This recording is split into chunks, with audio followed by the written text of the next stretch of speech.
کے لیے اپنے رفیق درس موصوف محمد قاسم متعلم عربی پنجم کو دعوت دیتا ہوں کہ وہ آئیں اور رپورٹ انجمن پیش کریں۔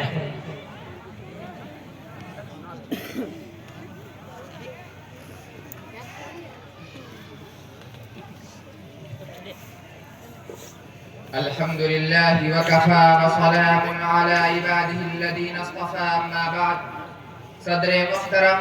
مہمانان عزام، حضرات اساتذہ کرام، عزیز ساتھیوں اور دوستوں، جیسا کہ آپ حضرات کو معلوم ہے، آج ہم طلبہ جامعہ کی یہ محبوب و مقبول انجمن النادی الادبی کا اختتامی پروگرام ہے، جو حضرت مفتی نور الدین صاحب، ڈاکٹر الحاج اعجاز احمد صاحب اور مشرف اساتذہ کرام کی نگرانی، میز گرامی قدر مہمانان عزام کی توجہات کا نتیجہ ہے۔ حضرات گرامی،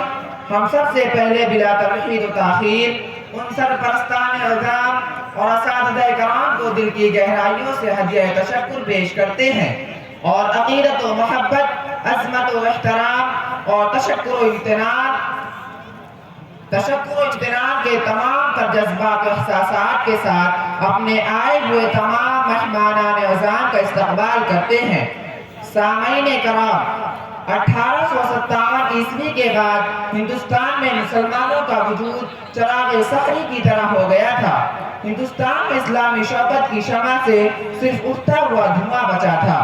اور مغربی تہذیب و تمدن کا سیل رواں اسلامی تعلیمات کو بے سہارا تنکے کی طرح بہایا جا رہا تھا۔ ہوا کا تیز و تند جھونکا ان کے وجود کو ختم کر سکتا تھا، لیکن قربان جائیں اپنے اکابرین پر، جنہوں نے ایسے حالات میں دین الہی کے تحفظ اور علم نبوت کی بقا کے لیے ایک درسگاہ کا بیج ڈالا، جو آج ہمارے سامنے دارالعلوم دیوبند جیسے تناور درخت کی شکل میں موجود ہے، اور اس تناور درخت کی شاخیں مدرسے کی شکل میں پورے عالم میں سایہ فگن ہیں، جن کے پھول اور کلیوں کی خوشبو سے عالم انسانی مستفید ہو رہی ہے۔ تو دوسری طرف اکابرین دارالعلوم، بالخصوص حضرت مدنی نور اللہ مرقدہ نے مادر علمی کے میدان خطابت و صحافت میں باطل اور معترضین و معاندین اسلام کا دندان شکن جواب دینے کے لیے انجمنوں کا قیام فرمایا۔ ان انجمنوں کا مقصد تعلیم و تعلم کے ساتھ تقریری و تحریری صلاحیتوں کو اجاگر کرنا اور مطالعے کے ذوق کو بیدار کرنا ہے،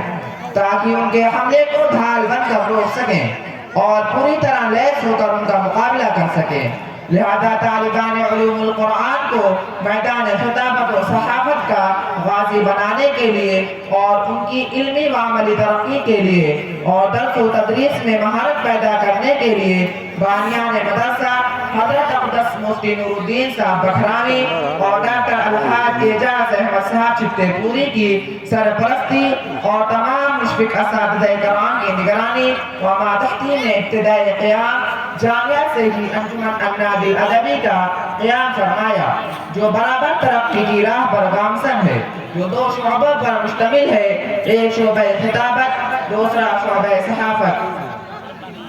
شعبہ خطابت، اس کے تحت ہم طلبہ جامعہ اپنے اندر تقریری صلاحیت پیدا کرنے کے لیے پابندی کے ساتھ اسبوعی اور ہفتہ واری اور آخر سال میں اختتامی پروگرام کے ذریعے اپنی صلاحیتوں کا مظاہرہ کرتے ہیں۔ شعبہ صحافت، اس کے تحت ایک جداری مجلہ ہر ماہ پابندی سے نکلتا ہے، جس سے ہمارے اندر تحریری صلاحیت اجاگر ہوتی ہے اور قلم کے ذریعے مقابلہ کرنے کا جذبہ بیدار ہوتا ہے۔ آپ حضرات سے درخواست ہے کہ ہر قسم کے تعاون کے ساتھ دعا فرمائے، اللہ تعالیٰ جامعہ ہادہ اور انجمن النادی الادبی کو دن دونی رات چوگنی ترقی عطا فرمائے، آمین ثم آمین۔ اب الوداعی ترانہ پیش کرنے کے لیے طلبہ عربی پنجم